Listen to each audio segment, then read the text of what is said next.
On behalf of Lifetime Learning, in partnership with the Alumni Association, I would like to thank Professor A.D. Carson for volunteering his time to speak today. A.D. Carson is a performance artist and educator from Decatur, Illinois. He received his PhD in Rhetorics, Communication, and Information Design at Clemson University, doing work that focuses on race, literature, history, and rhetorical performances.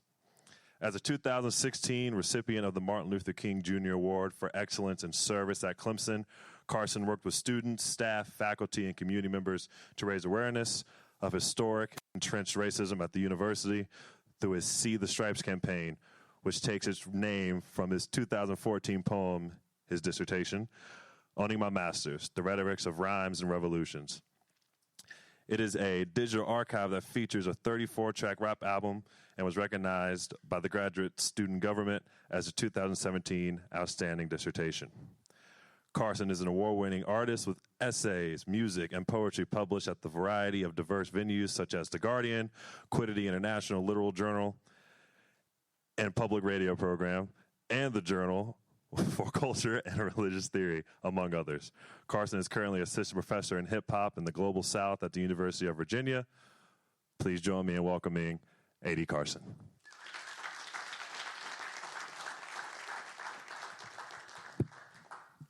All right, peace to y'all. I said peace to y'all. All right.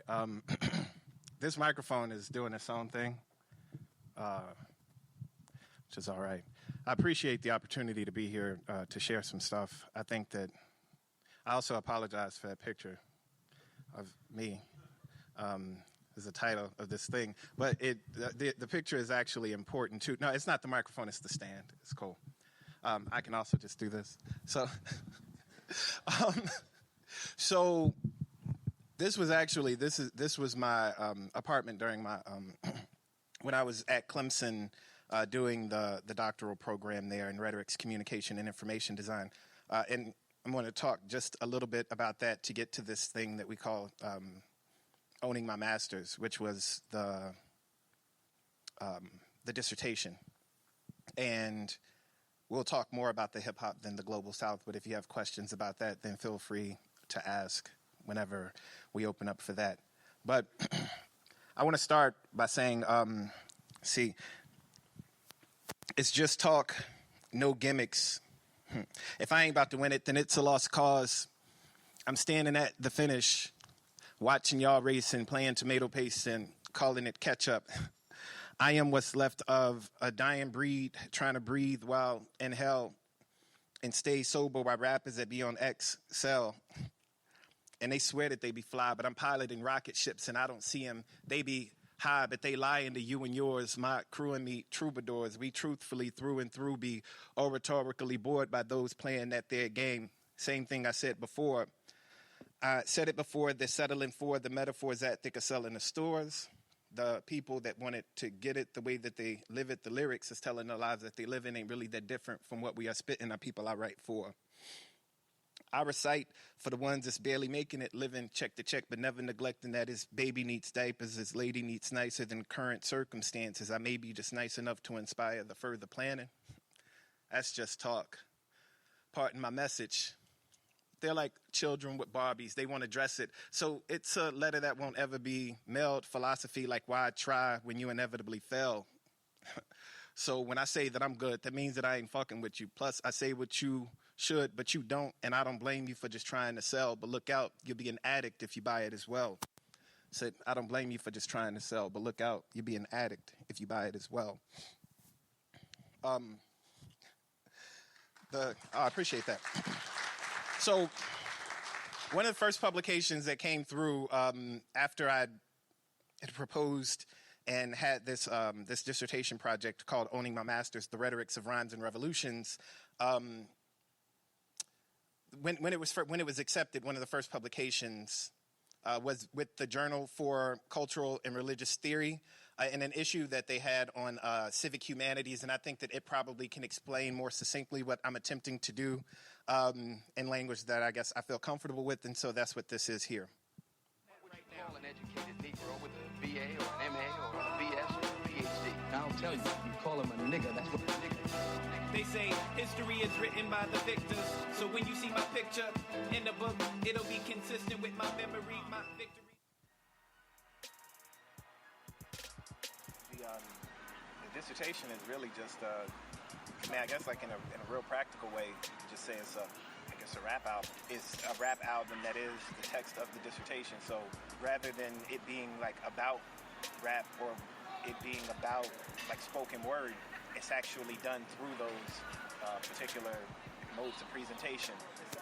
The metaphors that they can sell in the stores, the people that wanted to get it the way that they live it, the lyrics that they live in, ain't really that different from what we are spitting. And one of the reasons that I really wanted to do it that way is because, it's just like the metaphor that I use is like dope. Kweli said, I speak at schools a lot because they say I'm intelligent. No, it's because I'm dope. If I was whack, I'd be irrelevant. If I'm striving to be dope, or if what we do is dope, like, and by we, I mean rappers, what happens is it gets cut a whole lot of times. Hip-hop in sociology, or hip-hop in literature, or hip-hop in whatever else it is that we cut it with, this world of academia, however we want to describe it, is that world not ready for that dope in its, like, uncut form? Can the scholars not just create or speak through hip-hop as opposed to having it, like, mixed with something else in order for it to be acceptable? We already know that people can experience and talk about rap without having someone else filtering it.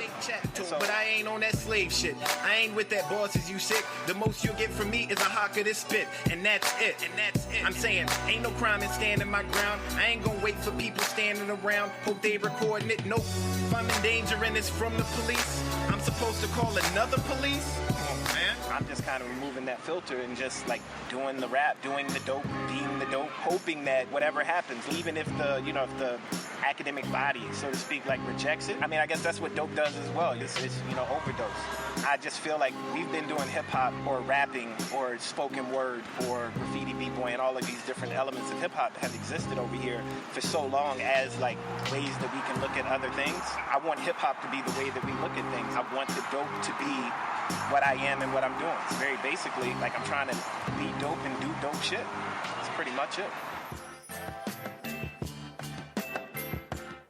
Well, I mean, here's the thing. Like, I won't even knock what other people are doing or what has been done before now. All of those things are, like, also dope. Like, those things are, I think, participating in what we call hip-hop culture. It's not to say that, like, fans or scholars or academics or people who don't create raps or who don't, do these, the elemental things of hip-hop. It's not to say that those people can't participate or that their contributions aren't valid or should even be discarded. I'm just saying that I want to add something to the conversation from being a participant in the hip-hop world as well as a participant in the academic world in this particular mode. 7-foot Kunta with a 7-foot chain gang swag, take steps that he never took. I'm planking on a million. I'm planking because I'm feeling so damn high. I should be planking on the ceiling.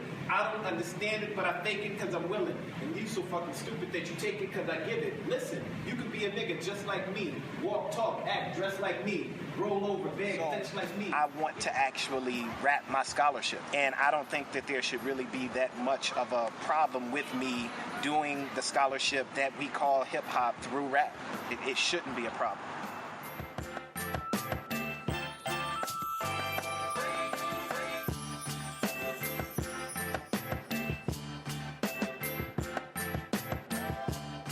So that's the introduction to the dissertation. And so if you haven't, and I'm assuming that most of you haven't listened to the album, and that's totally fine. But you can find it at that website. If you put PhD dot in front of the adthegreat.com, then what you'll find is the digital archive that has the album, and then it also has some fragments of some text that you might be able to use to connect all of the ways that I'm trying to talk about that. And I'm going to talk a little piece of that. But first, I want to say that the digital archive contains multiple mixtape projects, which started with Term 1. And this picture right here is taken out in front of the Fort Hill home at Clemson University, which is John Calhoun's plantation house, which stands at the middle of the at the plantation, but the campus. And and it's open 7 days a week. And I did not know about this whenever I decided to go there for that for their doctoral program. This one was in one of the other graduate student offices because my office was not that nice, and I shared it with 8 other people, and so there was no time to take a picture. This is in Saas-Fee, Switzerland, when I was at the European Graduate School the summer after my first year. This was the first See the Stripes. It was a See the Stripes festival that we had after the poem came out. And then, strangely, this one is just like at a random award ceremony in Mexico. And it was just like a candid picture. That was in my living room. And then this was out in front of the administration building at during what was the psych sit-in. And I'll talk a little bit more about that. But these mixtape projects were the work that I was doing along with the work that was going on in class. And so I was recording this audio. And so the very first mixtape album I turned in as a term paper for the History of Rhetorics course, and the professor sends me a message back, and he's like, I don't understand what I'm supposed to do with this. And I freaked out. I was sitting around eating because we just finished our semester, and lost my appetite, went home, and then typed him out this four-page email explaining the intellectual merits of rap music. And he's like, no, I just needed text. I needed to know what the words were. And then I stopped freaking out, and I got an A. So anyway, this is all related to a making practice that we should understand, that we probably understand being associated with hip-hop, but we probably don't think that much about, primarily because the way that many of us come in contact with hip-hop music is on the radio or in some way where it has been listened to by lots of people, and therefore we are one of the people who's going to listen to it now because those people want to share it with other people. But it always has to start somewhere. And so there's no such thing as me making a global hip-hop song in my home. I mean, I could do that. I could attempt to do that, and I could mimic what I hear songs on the radio doing. But I believe that the most effective practice has everything to do with something very local. With that, I didn't show up to Clemson University with a plan to make an album called Owning My Masters. I went there with a set of practices that I engaged in already. And it so happened that the Wednesday that I moved, and if you see this, is 2013, the Wednesday that I arrived in Clemson, was the same week that George Zimmerman was acquitted during the trial for the killing of Trayvon Martin. There were also other things that happened that week, and if you go to the Owning My Masters website, then you'll see that also Fruitvale Station, the film that was released that week, and then a little bit later that semester, 12 Years a Slave was released, and I just moved from Illinois to South Carolina and was trying to process all of this information. That Saturday that George Zimmerman was acquitted, to try to process that, I went home and recorded a song, which was the very first song that was recorded on what would ultimately become the album.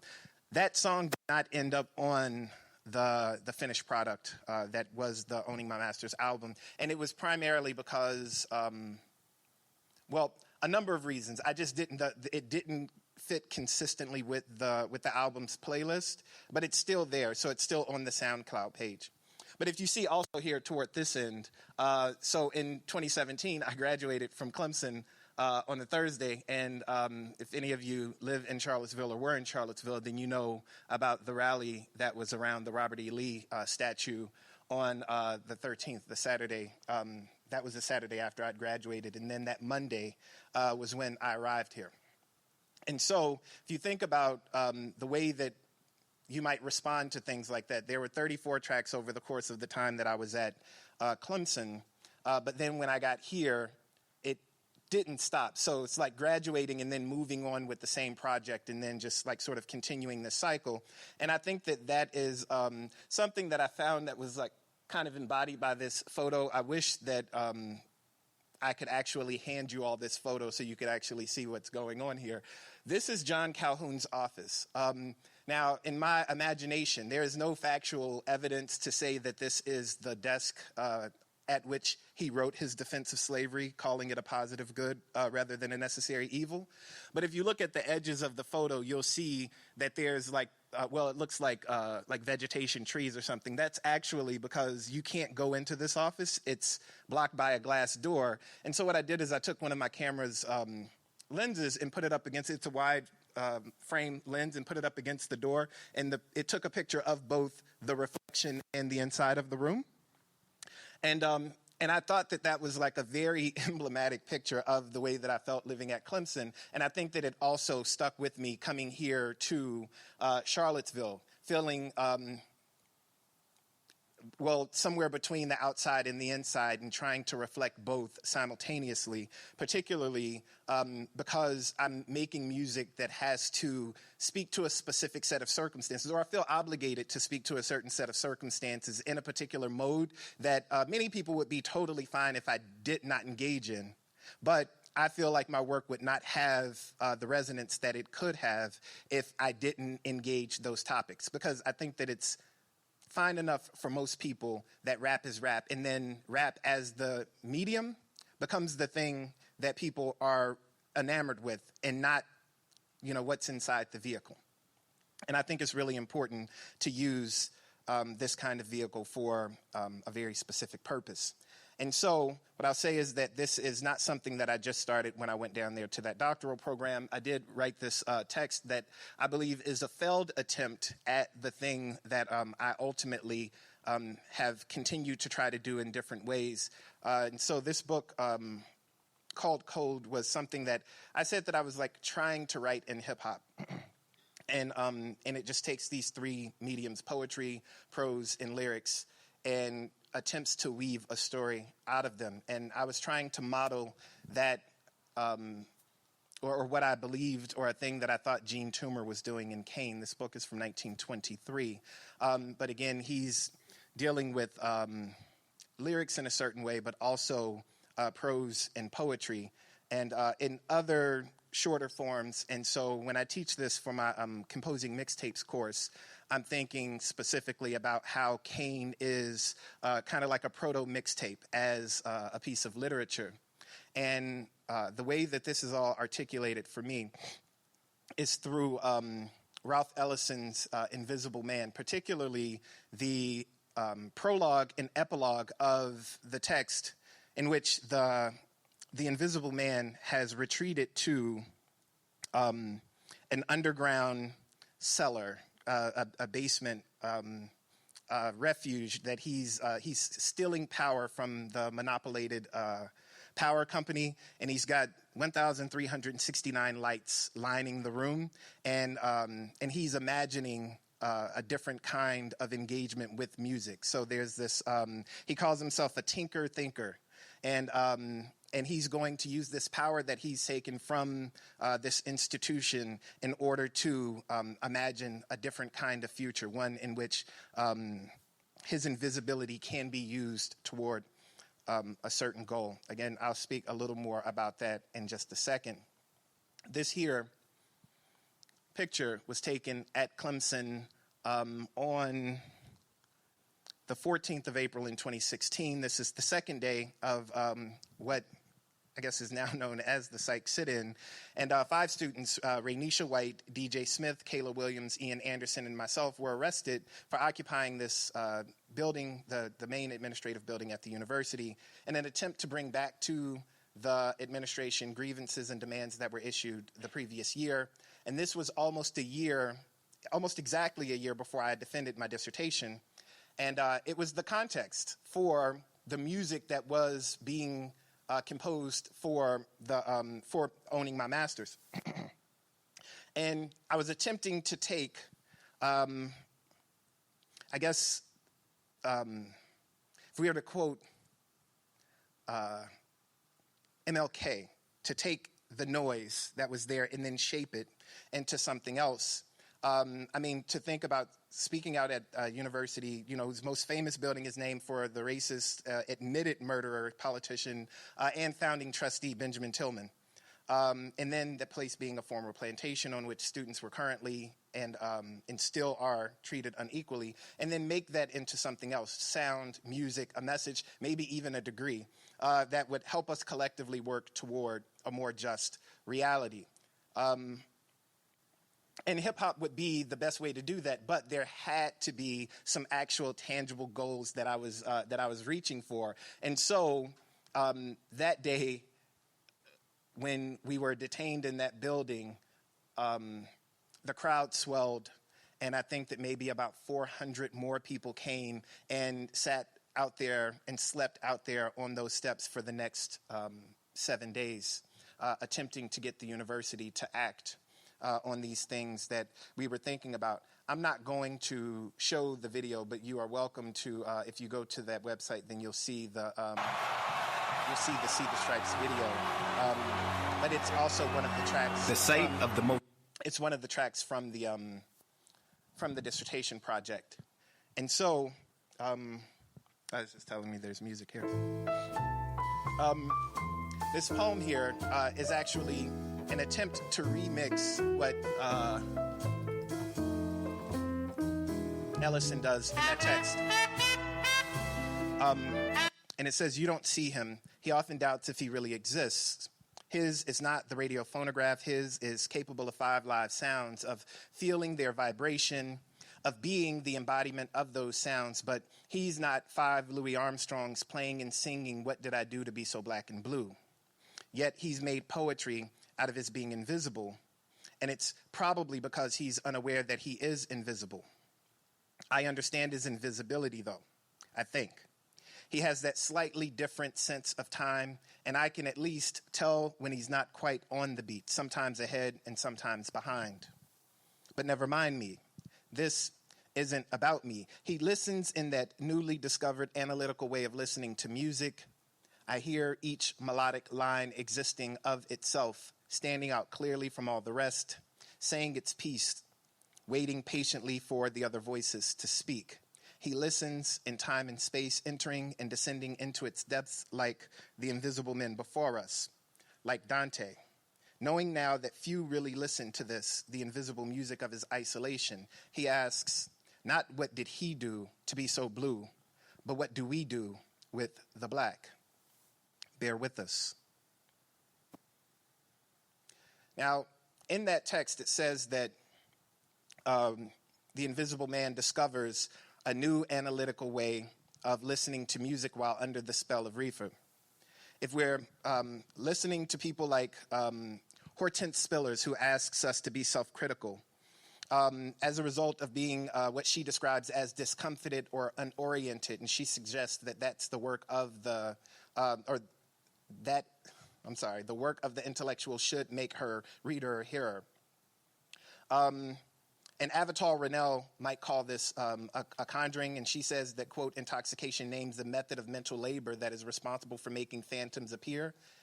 It was a manner of treating the phantom, either by making it emerge or vanish," end quote. And what I would simply say is that this is the work of dope.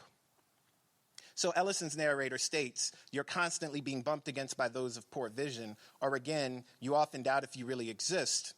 He continues, "You wonder whether you aren't simply a phantom in other people's minds, say a figure in a nightmare which the sleeper tries with all his strength to destroy. It's when you feel like this that out of resentment you begin to bump people back." He later states, "I remember that I am invisible and walk softly so as not to awaken the sleeping ones. Sometimes it is best not to awaken them. There are few things in the world as dangerous as sleepwalkers. I learned in time, though, that it is impossible to carry on a fight against them without their realizing it." And I'm also thinking about James Baldwin alongside this narrator who quotes the hymn for the title of his 1964 book.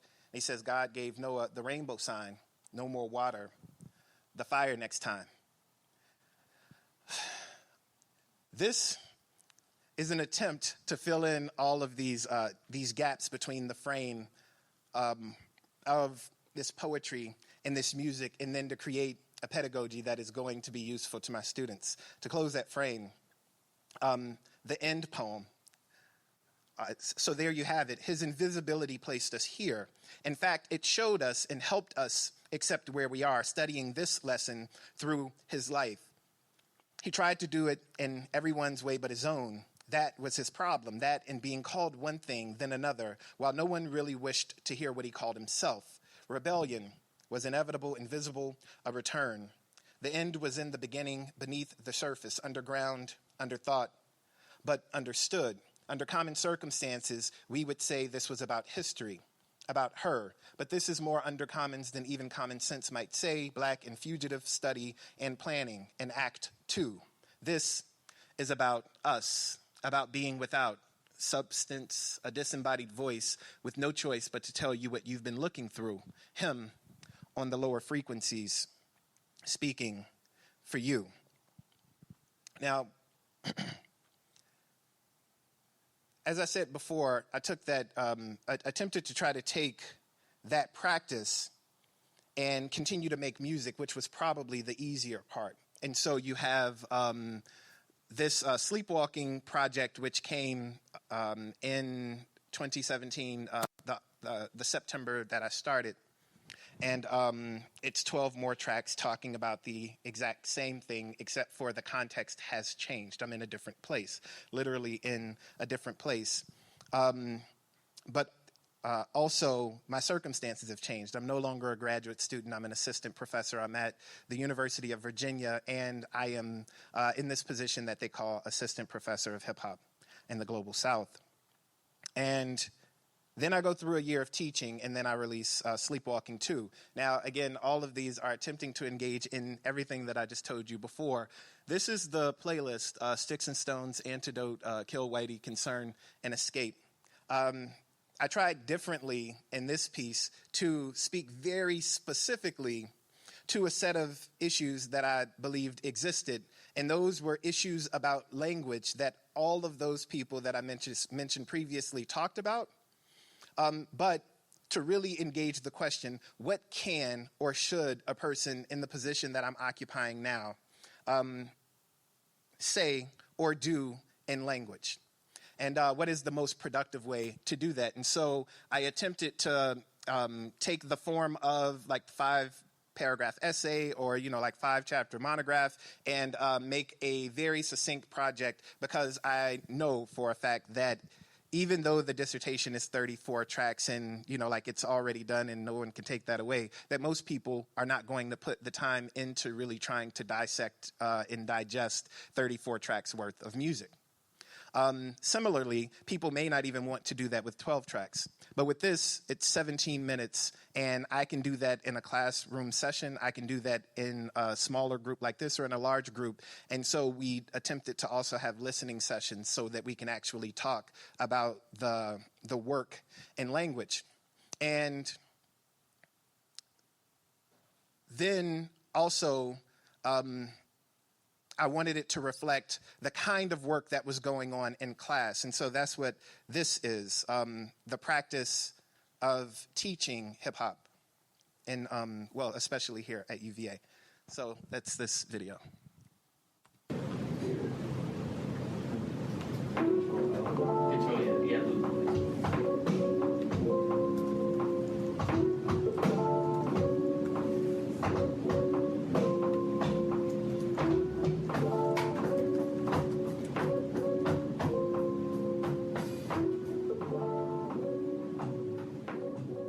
Have to be aware of the fact that we are telling stories, or we are telling a story. Every rap is an argument. Every rap song is arguing something. Am I saying that music that is saying things like vocal music can't exist for the purpose of just existing? Yeah. Like Skirt by Kodak Black, for example, it's like stream of consciousness stuff, so he's really not saying anything. Are you saying the fact that he's not saying anything is an argument? I think that could be argued, probably. I think that I could argue that effectively. But could you take a step further and say that, is there anything someone could make that has no purpose of argument to it, that's just made for the sake of being made? Like good music, for example? Like Mozart makes a symphony, is it I kind of feel like I don't know, I kind of see it as reverse. the argument doesn't really come from the thing, but from the person looking at it. So as soon as somebody looks at anything, you're, as an entity with a perspective, then it will make an argument.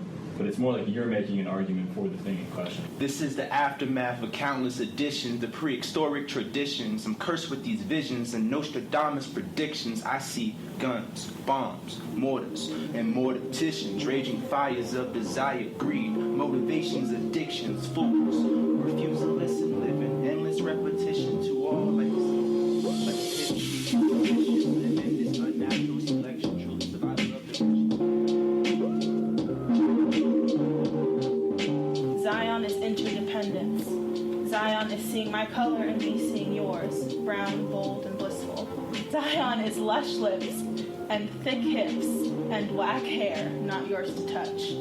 Zion is simple equality. Yeah. So if you want to be put on this list, like if you want bars, oh yeah, whoever maybe has bars. Maybe put him or his voice because like it's a vocal instrument. I don't know. You say put what in the instrument? yeah, put a parenthesis. Like the difference is I don't know. Oh, like so maybe you just like make a separate list for singers because like I mean like in theory yes like your voice is an instrument but we're not looking for theory here, we're looking for practicality.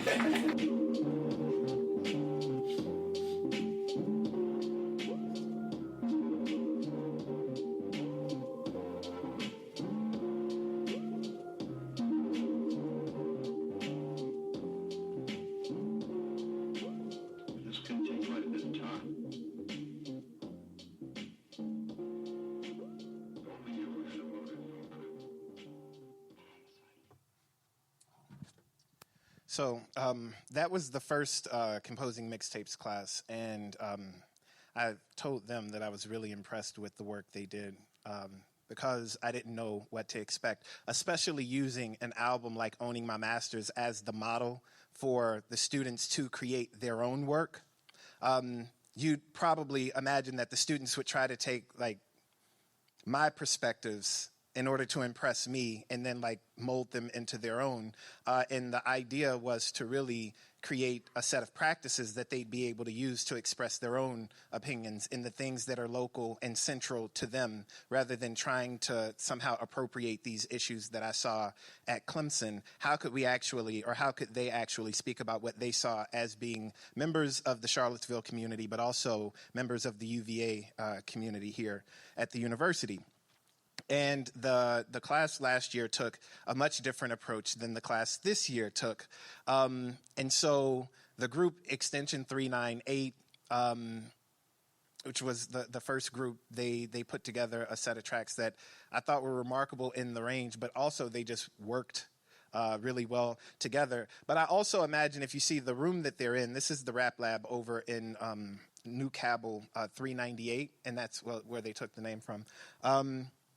And I imagine that place as a version of that, as a model of the space that Ralph Ellison's Invisible Man is in, trying to imagine what music might sound like, and trying to I guess like engage in probably what I would say Trisha Rose would call like black techno syncretism. You know, like this idea of creating. Using technology to like sort of like peek into the future or invent the future, especially or particularly in language. And the second group, this most recent group, their approach was different, and their music was more. I mean, it was different. It's a different set of students, and they called themselves Rec, which also. I hope that this doesn't sound like shade to them, because it's not. It's just like hilarious to me that when I tell them to come up with the name for their group, their initial name, I came back and they're like, we decided on a name. And I'm like, okay, what is it? And they're like, REM, REM. And I'm like, all right, so did y'all Google it? And they're like, no. And I'm like, maybe Google it. And they're like, why? And I'm like, because I think that name might have been used before. No, but that's not the worst part. They're like, but was this REM group even good? Does anybody even know them? And that's, yeah. So also, this is the same group that when I told them about citation practices, and then I said, just do it like liner notes. They were like, what are liner notes? So this is amazing. It's an education for me to have to articulate to people who are adults what liner notes are and what they contain. So they came up with Rec, and the name of the album is Cope, and it's really about them dealing with everything that comes at them as university students. This year we've also made a lot of progress. We have collaborated with local artists as well. Artists across different spheres. This is the most recent group, and this is also to showcase the mural that we have in the Rap Lab. We had some local graffiti artists come in, and we did a public painting event where some of the students performed and they painted over at the Arts Grounds, and then we installed the pieces. And I think that, we worked with the Charlottesville Mural Project, and so they just released a video recently of the process of putting that all in. And the hope then is that we continue to do this kind of work and then use this, engaging in this sort of like this theoretical set of the set of ideas, and then also engage in a practice that is going to keep us grounded in not just the local circumstance, like what happens here at UVA, but what that means to a larger community like Charlottesville, and then like even more thinking about the city of the state of the Commonwealth of Virginia, and the rest of the world. And with that, then the work has the most impact that it possibly can have. And so when I was asked to come here, it was to kind of speak about my work and to think about, or to talk about, I guess, I know nobody wants to hear like research, but to really think about how this hip hop practice looks for myself, but also what it looks like for, like a group of students who are not really necessarily thinking about the same questions that I'm thinking about, but may benefit from the medium. So to give them access to the vehicle and then allow them to put the content that they want into that vehicle and go wherever they'd like to go. I'm going to end with this piece. Hopefully it works. One of my press moves is that contradiction is the universal universe. Can y'all hear and me? Everything Can you hear me? Phenomena, No. whether it's the physical world or the biological world or the social world, has its internal contradiction that gives motion to things, that internal strain. And much of the time that we Homo sapiens don't realize that no matter what sort of conditions we establish, no matter what government we establish at this point, there also will be that internal contradiction that will have to be resolved, and resolved in a rational, just way. And of course, that leaves us pretty good on the time. It's very vague on how to deal with it. And many times we claim actions are revolutionary, but really they're not. They want rap, not a tap dance minstrel show, so they can't help but want to follow where my pencil go. I'm like the ghost of Wu-Tang, Bobby Digital's analog catalog, trapped inside your stereo. Not mercurial, but open to change. Came during the drought when you was hoping for rain, praying to HOV. I was opening lanes on the right side, solo, joking and playing. It's like Beat Street meets Oscar the Grouch. Traditions that used to exist got argued about and took over. Consumerism hollowed them out. Now everybody scratching heads like what's the problem about? And yo, if you can't see the boogeyman but you spooked, and you could tell a lot about a tree from the roots, then it don't really matter what you do to the fruit, cause you ain't eating what you thinking is like venom to you. I represent people that been in the booth, spitting truth, so our peers call us venerable. Ladies get disrespected and dinners a few, so they all baritone like a tenor or two. But be careful who you mention it to. I got sisters, a mother, and living is proof that that they're queens, no borough, and itching to prove that I'll put you down under like a didgeridoo. Murder metaphor, red cake, matador. People kill people every day. Why battle for a title? Cause if you look like me, you're my rival, but mix that with some ignorance and you could be my idol. I'm about to remix America the Beautiful to the takeover beat. I'm sure it'll be suitable. Write 3 rhymes, solidify me undisputable. Start a revolution, have them play it at my funeral, then print my face on they t-shirts. Black, solid with prophecies spoken by Socrates, with politics that's paradoxical. On a beach somewhere tropical, sipping daiquiris with Tupac, Scott LaRockino, Obama, Solemn Alaikum is the statement. Peace to the people, pray you never be complacent and never strive for parallel if you were born adjacent. Simple statement, I'm saying always strive for greatness. Yes, yes.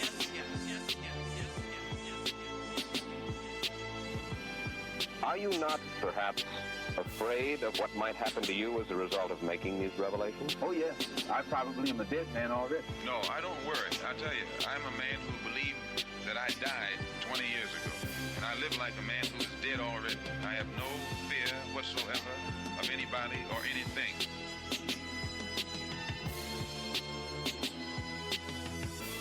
Appreciate y'all time. Hopefully there'll be some questions.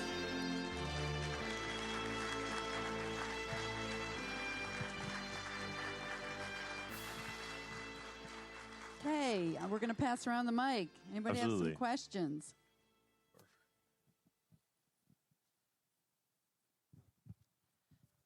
Thoroughly enjoyed your lecture, and I wish I was a student here for many reasons. One of them is I could take this class instead of some accounting classes I took. Word.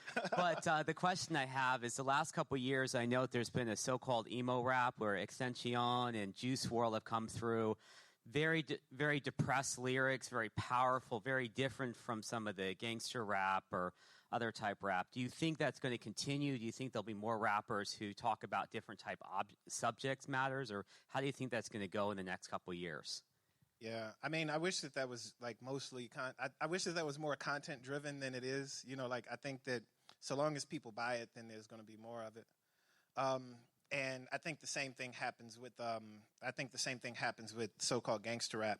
And I think that you can trace that tradition all the way back to like blackface minstrelsy, and the ways that that we get an idea of blackness in the popular imagination that comes from a thing that becomes a commodity, and then all of the performers who are going to sell their who are going to entertain, who are going to make that work, are having to do what exists in the imaginations of people in order to give them what they want, rather than doing the kind of thing that they might like actually want to do.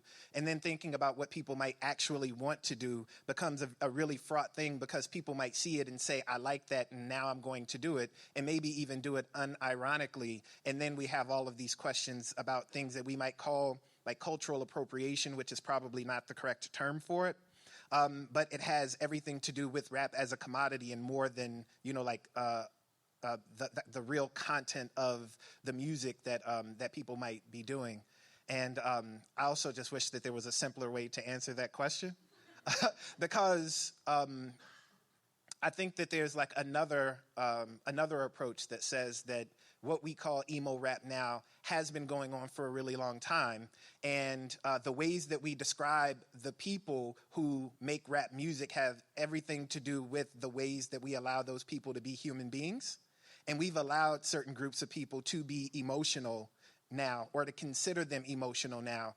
And it's very clear that somebody like Tupac might have been called an emo rapper, or at least have been called someone who we called him passionate, right?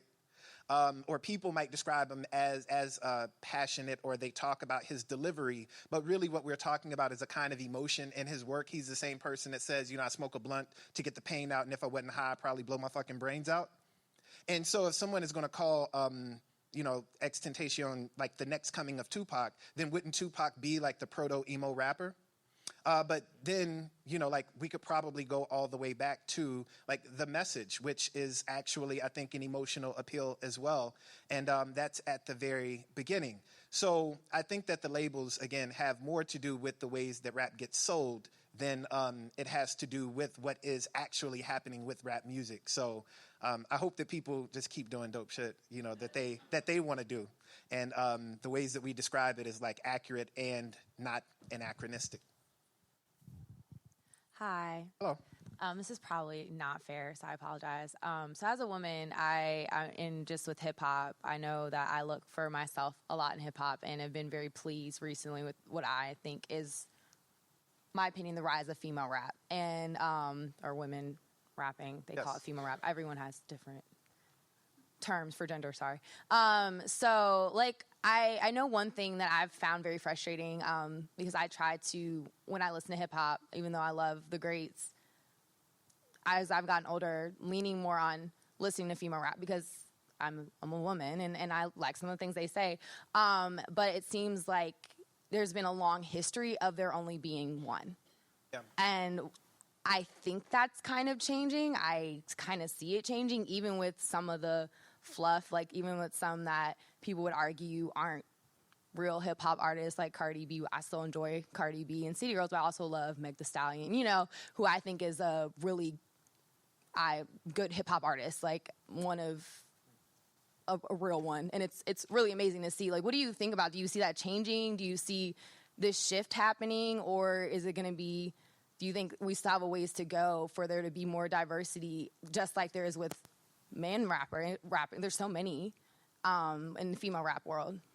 Yeah, I think that. So I think probably like a kind of a fraught relationship with the ways that people tell histories about hip hop as well, and it's primarily because of, or one of the reasons is because of what you've brought up here, is that it's not that women haven't been significant contributors. You know, like Sylvia Robinson herself, who owned the record label Sugar Hill Records, that brought us the so-called first commercial rap record, Rapper's Delight, was a rapper herself.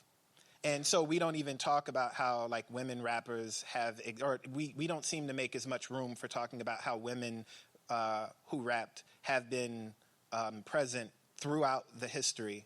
I actually made for my students, because of this very question, a playlist on iTunes called I Cram to Understand You.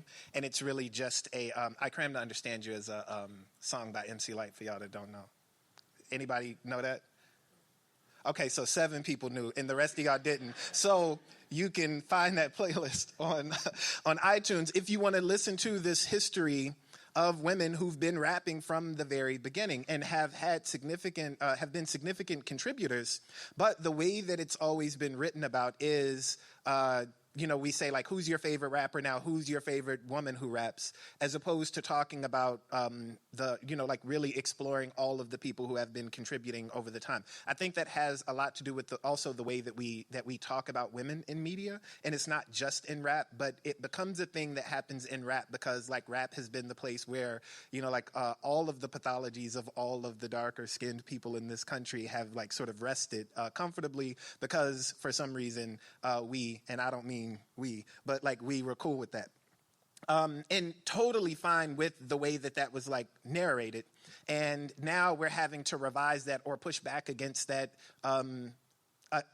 narration so that we can recover what was lost. And so then we don't say that Lauryn Hill was the only rapper rapping in the 90s or the only woman rapping in the 90s, because it's just not true. Or that, you know, like now we have Cardi B and a few others, but there's so many other people. I so happen to believe that Rhapsody may be the best rapper rapping at this point. But that's not the story that gets written about Rhapsody. It actually is a story like that really sort of positions her as a woman other than or different than other women in rap. And so unfortunately, I don't see that changing, because the people who are writing the story are writing, it's like they're writing a genre of story that like has to resonate with the kinds of stories that always existed. And so I think that we have to have some kind of radical change in the way that we write the stories about rappers in order to re-articulate the way that things have come to be. And, you know, those counter narratives like really depend on the narrative that they are countering. And so it just seems to be a trap that we're stuck in. But I believe that we have more space to push back against it because you don't have to have someone validate your story in order to put it out there and for people to engage with it. And so I always try to take the platform that I have to say that if we listen back through rap, we'll hear an entirely different story than the one that we read about whenever we read popular histories of hip-hop. And that's one of the reasons that I made the playlist. But this is also one of the reasons that I encourage the young women who are in my classes to continue to work as if the history is what it is, as opposed to the way that it was written. And hopefully that helps them hear themselves, but then also attempt to see themselves and write themselves into this hopefully better narrative that we strive for. Questions?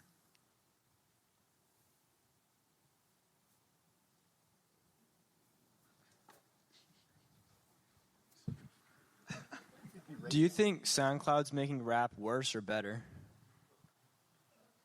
All right, that's a great question. I don't believe that. I believe that SoundCloud, it exists. It provides immense opportunities, and I think that there's going to be a lot of bad rap music, no matter where it is. Just like all other music, there's going to be bad, like all art, there is going to be just a bunch of bad art being made.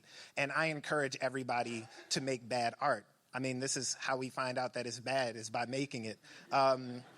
And I don't think that everything we make needs to be posted online, but if somebody's going to give you a digital space and all of the, an unlimited opportunity to post your bad songs, hey, you never know what might hit. And some pretty bad songs have hit, and we're all listening to them now. I know y'all know that Old Town Road. And I'm sorry. I mean, no. I'm sorry. I was about to say a really terrible thing, but it's a great song. Sure. No, but I think that it's catchy. I think that all of that is good. There is a certain kind of thing that I really like as a fan of rap, but the fact that something like that can exist in the world and that people can really rally around it and then make it into what it has become, I try to reserve all of my value judgments about who can and should rap, because I would encourage everybody to make the stuff that they want. And I think that SoundCloud creates a community for doing that. And so whatever my personal values are about particular songs, I think that SoundCloud provides a space, it really is a democratizing space, or more so than what we had before. And that was when you had to have an A&R person say that you were okay before, you were even passed on to a place where people might even be able to hear what you do. And so it's not just SoundCloud, but I think that there are many other platforms that people have. But I don't think that, I'm not one of those people that thinks that it's ruining music. I think that it's better, so that when people say all of the rap sucks today, it's very clear that they're not being truthful, because there's no way. It's impossible. This is my job, and I can't listen to all of the rap music. So for someone to say that all of the rap music is bad, it just kind of proves to me that they're maybe lazy, or they're looking in the wrong places. Because whatever you want, it exists out there for sure. Yes. So first off, for those of us no longer fortunate enough to be students at UVA, thanks for sharing this. It was really great to see. Thank you. And then a couple kind of related questions. As we go on from here, any way that you have as a recommendation to us for keep up with what you're doing aside from your website? And then second, if you wouldn't mind sharing kind of a short list of other writers, thinkers, rappers, people whose content or work that they're doing you would respect and might recommend. Word. Okay. So we're in the process of putting together a Rap Lab website, because we're also, me and a group of faculty and students, we'll be going over to we're going to Makanda, South Africa, to work with. They have this place called the Around Hip Hop Live Cafe, and they're doing similar kinds of work there. So we're kind of thinking about local hip hop archiving practices, and we want to sort of be in community with them. They had an artist come over here and be with us for a week earlier this year, and we want to document that in a space that is separate from, or that is connected to the music the music department website, but also is a place where the student work can kind of be, so that people can engage with it, so that you can listen to the Rec album and the Extension 398 albums on Bandcamp and SoundCloud. The reason that they were ever on my website was because we didn't have an online space, and the music department website was really slow at the time, and I thought the easiest fix was to just put it somewhere where people could get it. So that Rap Lab website is coming. I mean, it's up now. It's just not completely, like, the tweaks have not been worked out. And then people who's, and then also these students every year, they do a public presentation of their work. So their final exam is finishing the album and then presenting that album. In the past 2 years, they've done the listening party at Boylan Heights. And that's always a really interesting thing. And also, you just get to see, and they take questions from the audience about their projects and about how they made their projects.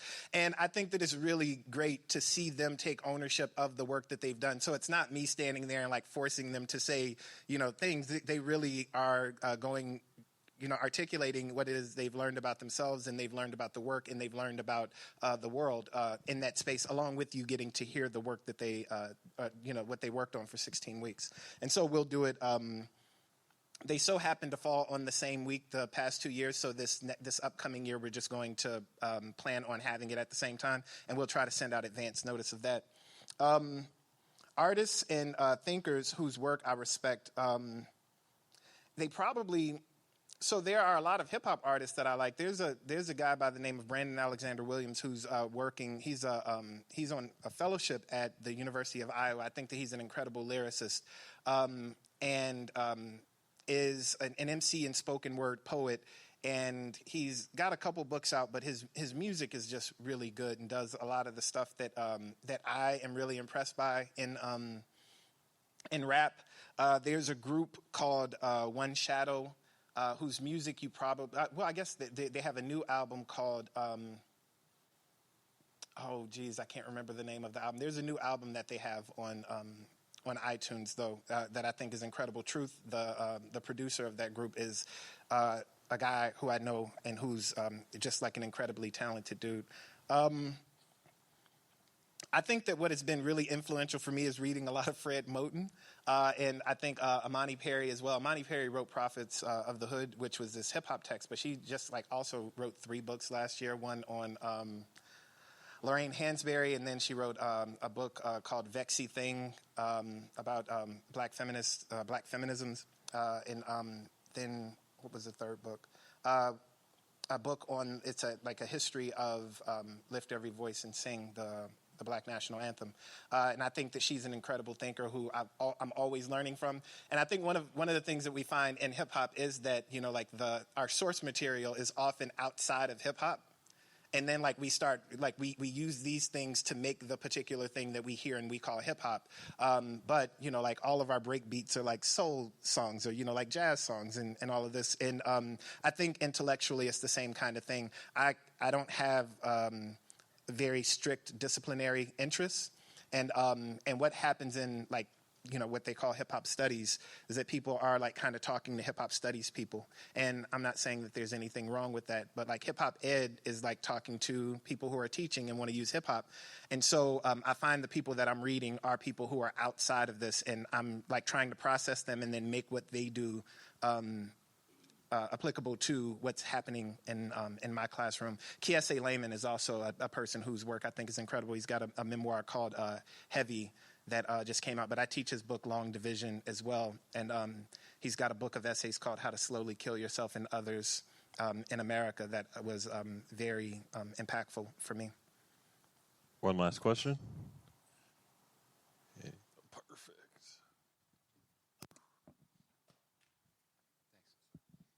Hey, AD, thanks a lot for the lecture. I really enjoyed it. And I don't have a question about the rap genre, but I have a question about you. Word. But first, I just want to say, thanks a lot for sharing your story. It's really cool to see, and I love what you're doing at UVA. But you said something earlier in the lecture that I really liked. I'm going to paraphrase a little bit, but you said, I didn't go to Clemson to make owning my master's, but I went there and I just continued practices that I had already been doing. And it sounds like you've continued those practices here. So I just wanted to know, what are those practices? Yeah, so that's a great question. I thank you for it. I think that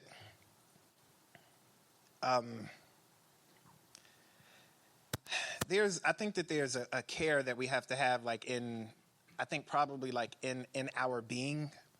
And so, like, I wanted to say, like, in language, but it's not just in language. I think it's just like if you think about what, or the way that I think about what Ellison is saying, or what the invisible man in that text is saying, when he's talking about sleepwalking, talking about sleepwalkers, and he's actually talking about a time, an occasion when he almost killed a person who ran into him.